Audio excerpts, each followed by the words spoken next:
O termo desigrejado hoje é muito utilizado para definir pessoas que optaram por não frequentar templos de pedra.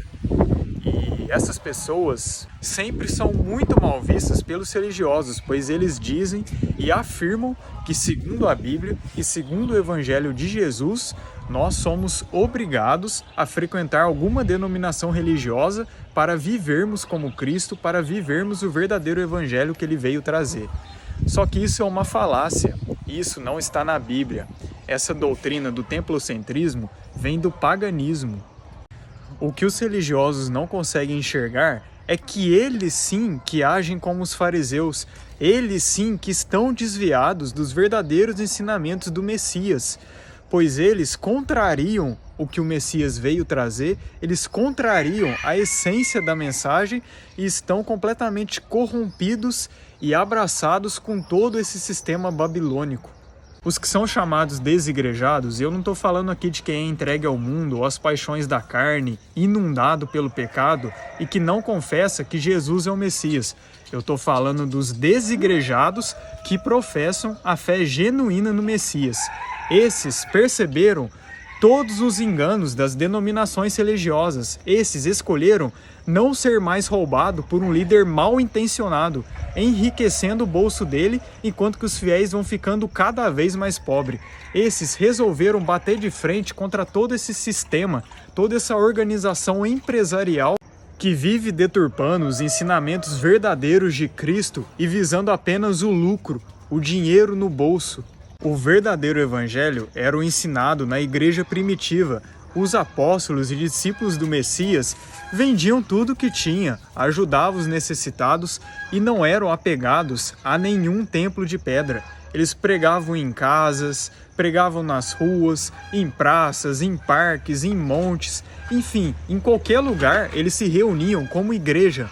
Eles podiam até frequentar sinagogas, mas não eram apegados a elas e jamais incentivavam ninguém a ser também.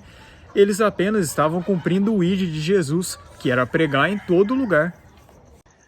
Tanto que eles sempre batiam de frente contra os fariseus e contra muitos judeus ortodoxos que acreditavam que a lei salvava, que obras salvavam.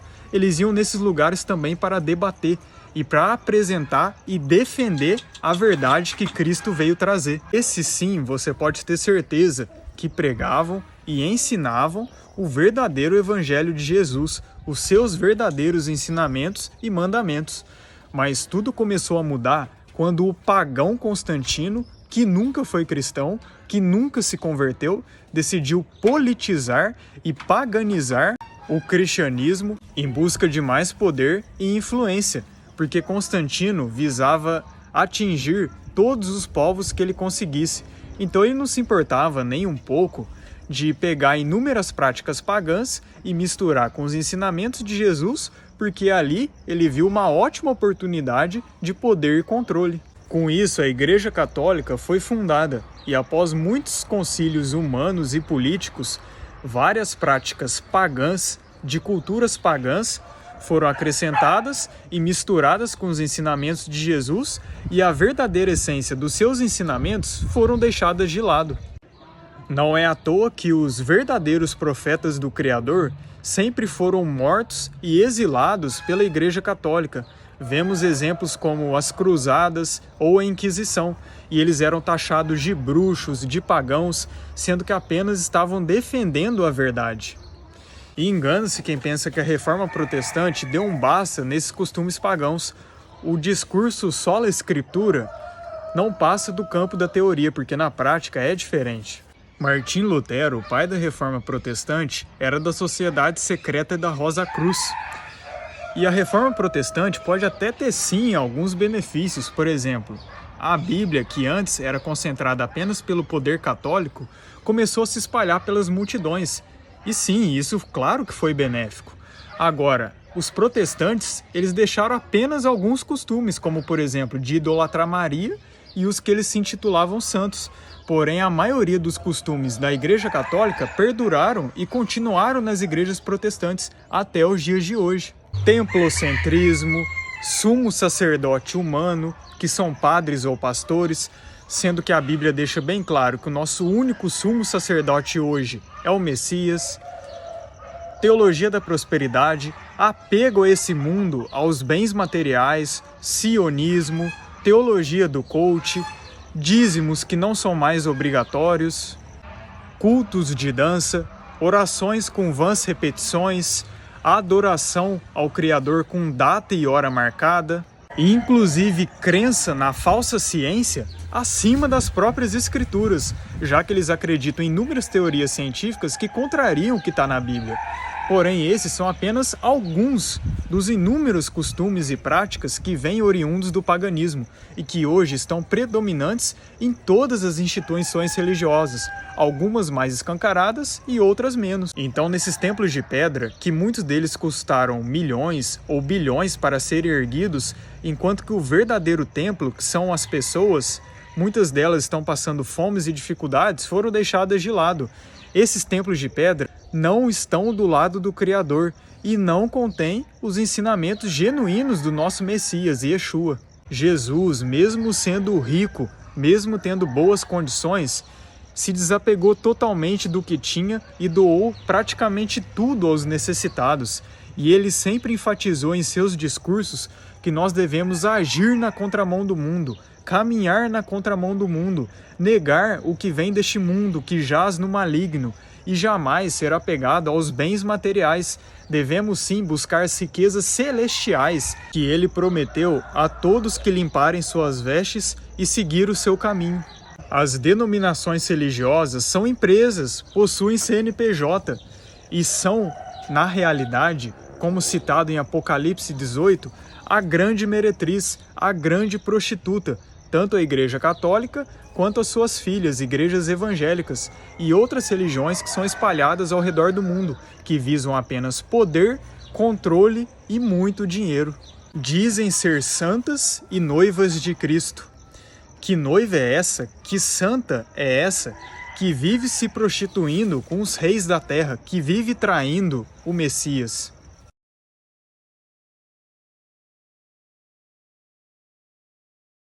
Que noiva é essa que nunca é fiel ao seu marido, por isso será justamente julgada e derrubada, e quem estiver com ela serão derrubados e julgados também. Por isso que em Apocalipse está escrito: sai dela, povo meu.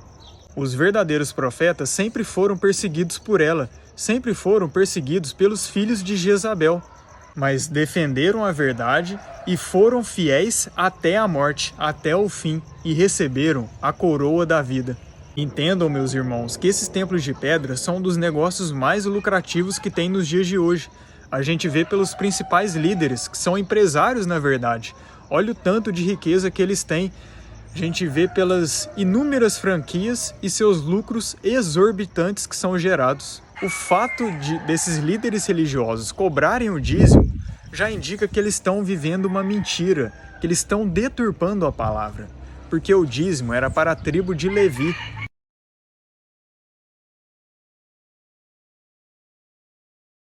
E o dízimo também não era dinheiro como eles dizem, mas sim a 10ª parte da colheita dos alimentos. O que acontecia? O estado de Israel era dividido em 12 tribos. A tribo de Levi era completamente devota ao ministério sacerdotal, como o Criador prometeu a Arão e sua descendência. Então eles não possuíam heranças, eles não possuíam terras e dependiam das outras 11 tribos para suprir as suas necessidades. E como as outras 11 tribos possuíam terras e plantações, eles doavam para a tribo de Levi. E assim um completava o outro, um ajudava o outro, porque a tribo de Levi supria todas as outras tribos espiritualmente.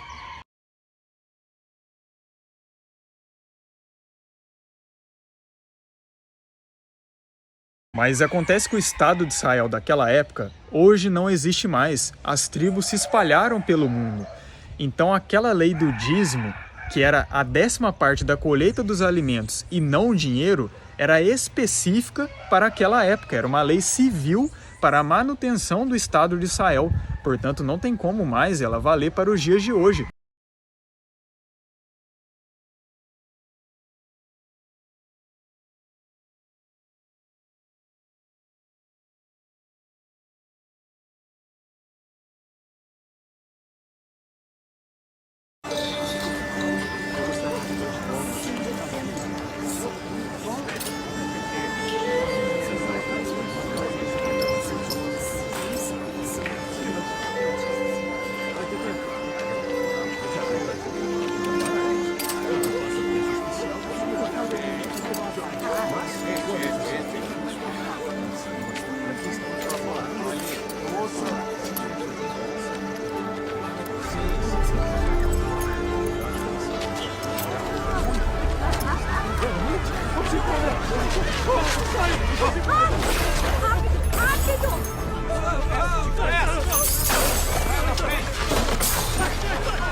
tirai daqui estes!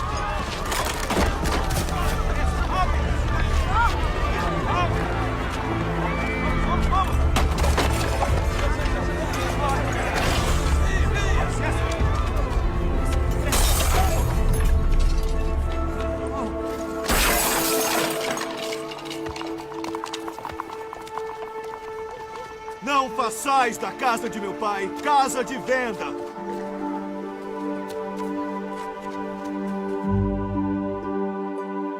Agora, olha só a fala desse maçom que eu vou deixar aqui para vocês e veja como que eles escancaram que eles têm o domínio sobre as religiões. O território da política e o território da religião são exatamente os territórios em que a gente age, porque são os territórios que são mais avessos à ideia de liberdade, igualdade e fraternidade. Para agir em cima do Brasil, a gente precisa agir maçonicamente. Se a gente não pode chegar lá em Brasília, a gente age onde a gente pode. A gente pode agir na nossa loja, a gente pode agir na nossa família, na empresa em que a gente trabalha, a gente pode agir no Consegue. Tem Consegue aqui no bairro? Cadê? Tem um maçom lá? Tem que ter. Tem lá? Então, ele está agindo maçonicamente? Ele está agindo de acordo com o que a maçonaria pensa? Com o que a maçonaria... Já está tendo uma ação maçônica? Ótimo, é assim. Tem alguém aqui que esteja interessado em política? A gente vê, tem alguém com valor possível para ser vereador? Bora, vamos levar um maçom para a Câmara dos Vereadores. A gente tem que ir agindo assim. Em vez de deixar o mundo profano nos envenenar, a gente é que tem que envenenar o mundo profano com maçonaria. Para o mundo profano melhorar. Agora dá só uma olhada nas simbologias de muitos templos de pedra e algumas simbologias maçônicas. E vejam as coincidências de umas com as outras.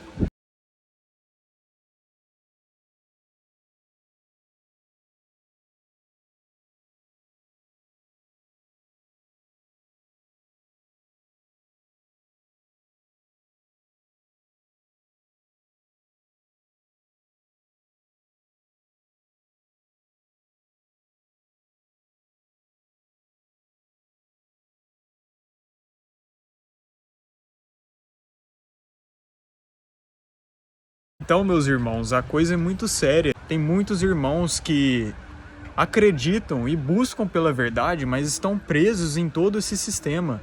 E eu quero aqui apenas poder contribuir de alguma forma para o reino, poder ajudar a abrir a mente de algumas pessoas que não conseguem enxergar o como que esse sistema religioso todo é tão corrompido. A real é que os fiéis, eles enxergam o evangelho de Cristo conforme a maçonaria quer que você enxergue, ou seja, por mais que tenham algumas verdades, há muitas mentiras, muitas deturpações, e é isso que eles fazem para trazer muitas pessoas ao engano. Não é à toa que há toda essa confusão e divisão babilônica. Na Bíblia deixa bem claro que o reino dividido contra si mesmo não subsistirá. Satanás planejou com muito detalhe essa divisão provocada no sistema religioso para desviar as pessoas daquilo que realmente importa. Um fator crucial que faz a gente compreender se o que é ensinado no sistema religioso provém do Pai ou não é se eles aceitaram ou não as medidas satânicas. E nós vemos que sim. Quantas campanhas nesses templos de pedra tem sobre picadas? Quantos pastores, líderes religiosos incentivam o uso das focinheiras? Ou seja, eles estão sendo coniventes com aquilo que Satanás promulga, com aquilo que o sistema e toda essa elite mundial fez e planejou com muitos detalhes para a implementação do reinado do anticristo. Essas picadas são modificadoras genéticas e o único objetivo delas é alterar o seu DNA e preparar ele para receber a Big One, a marca da besta.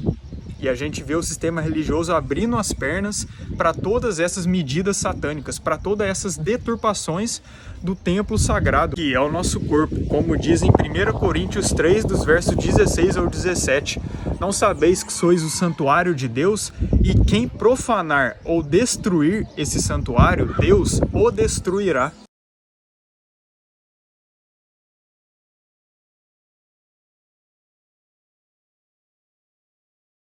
Agora eu quero falar aqui, segundo as Escrituras, o que é de fato a verdadeira igreja, o que é o templo sagrado do Criador. Bom, a gente vê algumas passagens das Escrituras que deixam bem claro que o Criador não habita em santuários feitos por mãos humanas. Esse costume do templocentrismo, de templo de pedra sagrado, vem do paganismo, vem dessas culturas pagãs.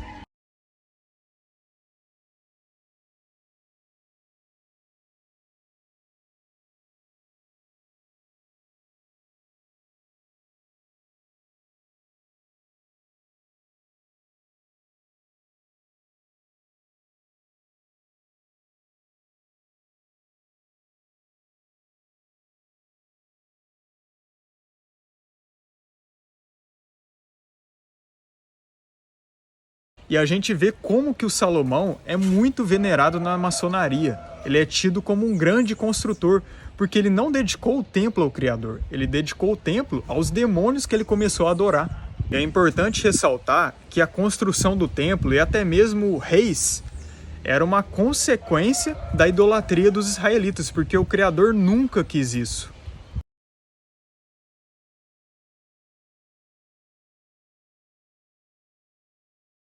Então não dá para a gente usar Salomão como exemplo, porque Salomão não foi exemplo a ser seguido.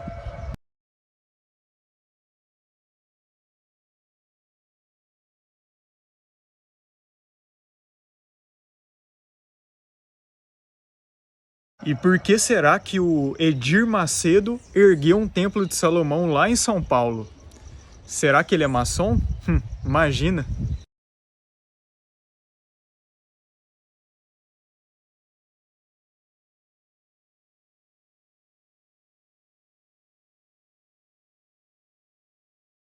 Mas voltando à igreja primitiva, a gente vê várias referências bíblicas que eles se reuniam em casas, eles se reuniam em outros lugares, eles só não consagravam um templo de pedra para o Criador, porque eles entendiam que o templo do Criador somos nós.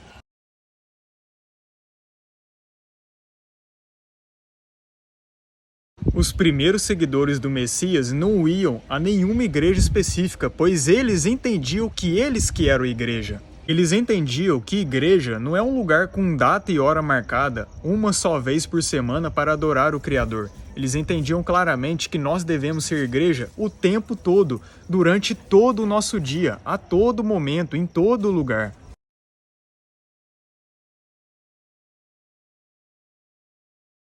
E muitos religiosos utilizam da passagem de Hebreus 10:25 para dizer que nós devemos e somos obrigados a frequentar os templos de pedra.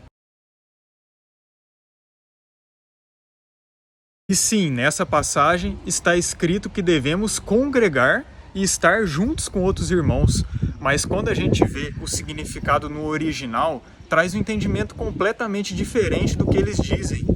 O congregar, no original em grego, significa epsinagogen, que é o ajuntamento de duas palavras, ep, que significa do alto, e sinagogen, que significa ajuntamento.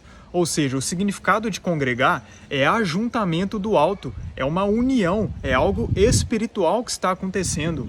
Essa união, esse ajuntamento espiritual, esse ser igreja, é o que Jesus dizia: onde 2 ou mais estiverem em meu nome, ali eu estarei. Pode ser na sua casa, pode ser em família, pode ser com alguns irmãos em uma praça, em um parque, seja lá qual for o lugar, onde 2 ou mais pessoas estiverem buscando o Criador com sinceridade, ali ele estará, ali o Messias estará. Esse é o significado de igreja.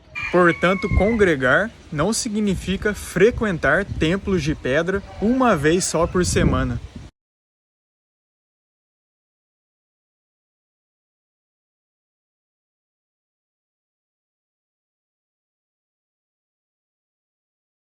Igreja não é ser vítima de uma organização empresarial que suga o seu dinheiro. Igreja não é se conformar com um líder religioso te roubando, tirando o dinheiro do seu bolso. Não confundam empresa com a igreja que Jesus veio trazer o verdadeiro significado.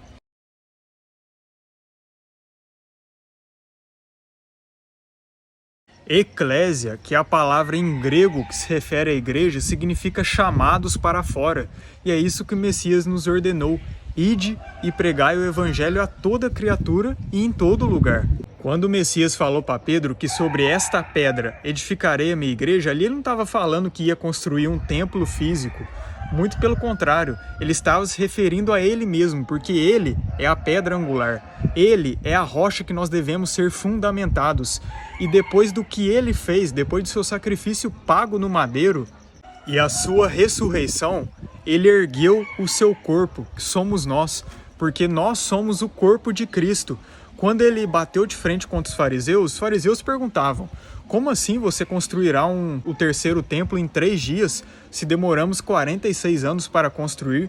Ali o Messias estava se referindo ao seu corpo espiritual, estava se referindo a nós que somos o templo dele. Agora olha só o quão grandioso, quão perfeito, quão belo que o nosso Criador é. O próprio tabernáculo, onde possuía a Arca da Aliança, e o Santo dos Santos, onde só o sumo sacerdote podia entrar, era projetado exatamente na mesma configuração que as nossas células, fazendo um prelúdio ao verdadeiro templo que o Messias ergueu.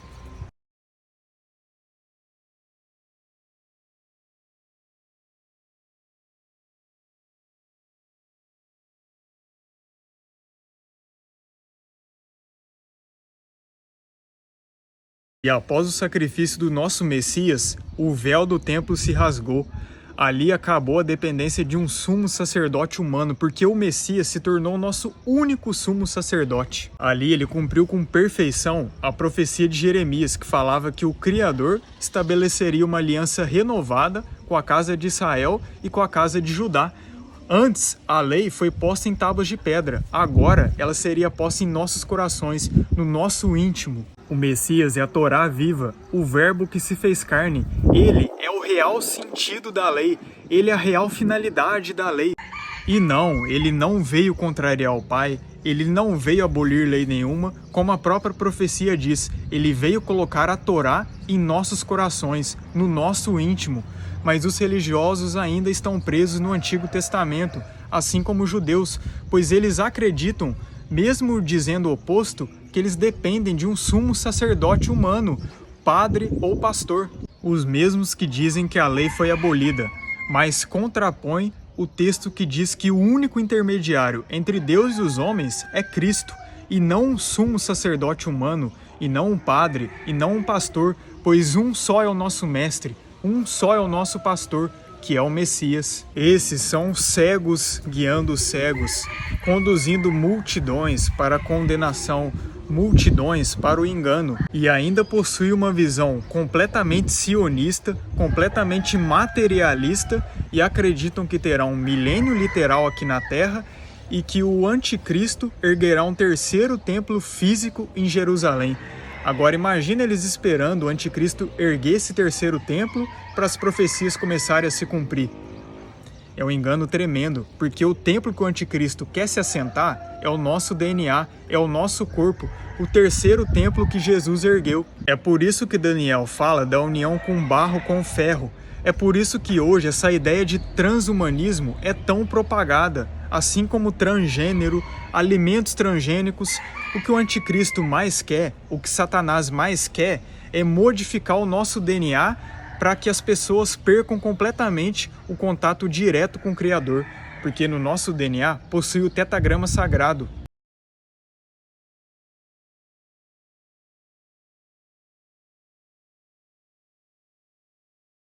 É através do DNA do nosso santuário que nós temos o contato direto com o nosso Criador, onde o Espírito Santo, a Aruach, pode habitar em nós. E Satanás sabe muito bem disso. Por isso que ele quer transformar seres humanos em ciborgues. É por isso que ele promete essa falsa imortalidade, esse falso homodeus aqui nessa terra, aqui nesse mundo caído que pertence a ele. O mesmo Satanás que prometeu a imortalidade a Eva. E olha o resultado aqui. Será que valeu a pena? Será que vale a pena confiar em Satanás? Será que vale a pena confiar na ciência dele? Confiar nas soluções dele?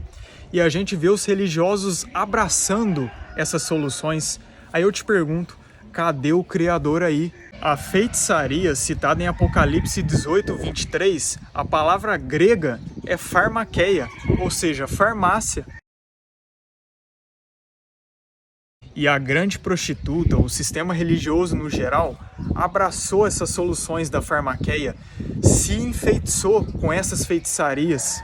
Por isso que o nosso Altíssimo ordena: sai dela, povo meu, para que vocês não sejam contaminados, para que vocês não sejam julgados como a grande prostituta será. E glórias ao Altíssimo, glórias ao nosso Pai, por estar abrindo o nosso entendimento, por estar resgatando as origens do ensinamento do nosso Messias, por estar resgatando o evangelho que a igreja primitiva pregava, a igreja que os apóstolos realmente eram e sempre foram. Apesar de tudo que está acontecendo, a fraudemia foi um grande divisor de águas para mostrar quem é quem, de que lado cada um tá. E a gente vê que o sistema religioso está e sempre esteve do lado de Satanás.